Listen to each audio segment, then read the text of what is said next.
Hi friends, welcome to Kavitha's Kitchen. இன்னைக்கு நம்ம கிச்சன்ல தேங்காய் பால் சாதம் எப்படி செய்யறதுன்னு பார்க்கலாம். அதுக்கு ஃபர்ஸ்ட் குக்கர்ல ஒரு 2 டீஸ்பூன் குக்கிங் ஆயில் சேர்த்துட்டேன். கூடவே 1 டீஸ்பூன் நம்ம நெய் சேர்த்துக்கலாம்.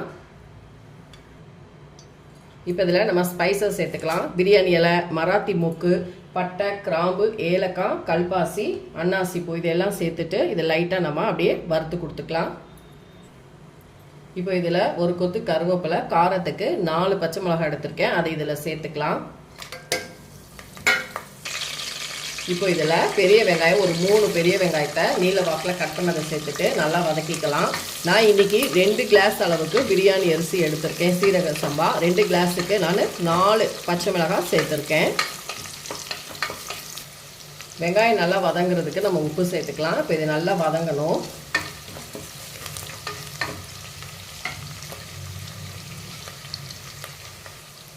ஒரு டீஸ்பூன் இஞ்சி பூண்டு பேஸ்ட்டு சேர்த்துக்கலாம். உங்களுக்கு எவ்வளோ காரம் வேணுமோ நீங்கள் பச்சை மிளகாய் சேர்த்துக்கலாம். நான் வந்து ஒரு கிளாஸுக்கு 2 பச்சை மிளகான்னு 4 எடுத்துருக்கேன்.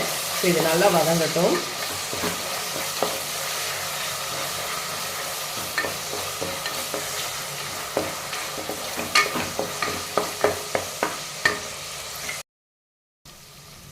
இப்போ இது கூட ஒரு தக்காளியை வந்து கட் பண்ணதையும் சேர்த்துட்டு நல்லா வதக்கிக்கலாம்.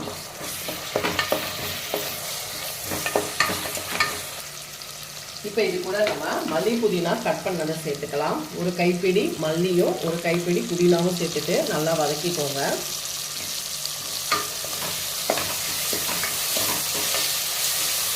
ரெண்டு கிளாஸ் அரிசிக்கு நான் வந்து 3 கிளாஸ் தேங்காய் பால், நல்ல திக்கான தேங்காய், ஒரு தேங்காவை உடைச்சி நல்லா தேங்காய் பால் எடுத்து வச்சுருக்கேன்.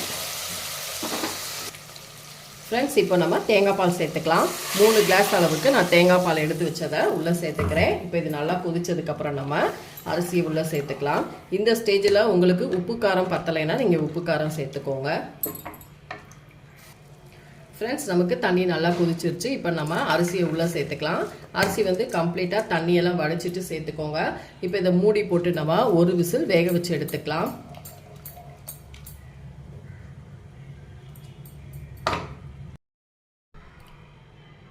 ஃப்ரெண்ட்ஸ், இப்போ பாருங்கள், நான் குக்கர்லேருந்து மூடி எடுத்துட்டேன். ஒரு விசில் வந்ததும் ஆஃப் பண்ணிவிட்டு இப்போ பாருங்கள் எவ்வளோ பொலன்னு சூப்பராக வந்திருக்கு. நீங்களும் இதே போல் செஞ்சு பாருங்கள். ஒரு கிளாஸ் அரிசிக்கு 1.5 கிளாஸ் தண்ணி சேர்த்துக்கோங்க. ரொம்ப பர்ஃபெக்டாக இருக்கும். அவ்வளோதான் ஃப்ரெண்ட்ஸ், நமக்கு பர்ஃபெக்டாக ரெடி ஆயிடுச்சு. இந்த ரெசிபியை ட்ரை பண்ணி பாருங்கள். செஞ்சு பார்த்துட்டு என்னோட வீடியோஸை லைக் அண்ட் ஷேர் பண்ணுங்கள். மறக்காமல் கவிதாஸ் கிச்சனுக்கு சப்ஸ்கிரைப் பண்ணிக்கோங்க. கூடவே பெல் பட்டனை கிளிக் பண்ணுங்க. அப்பதான் நம்மளோட வீடியோஸ் எல்லாமே நோட்டிஃபிகேஷனுக்கு வரும். அடுத்த வீடியோல உங்களை சந்திக்கிறேன். தேங்க்யூ.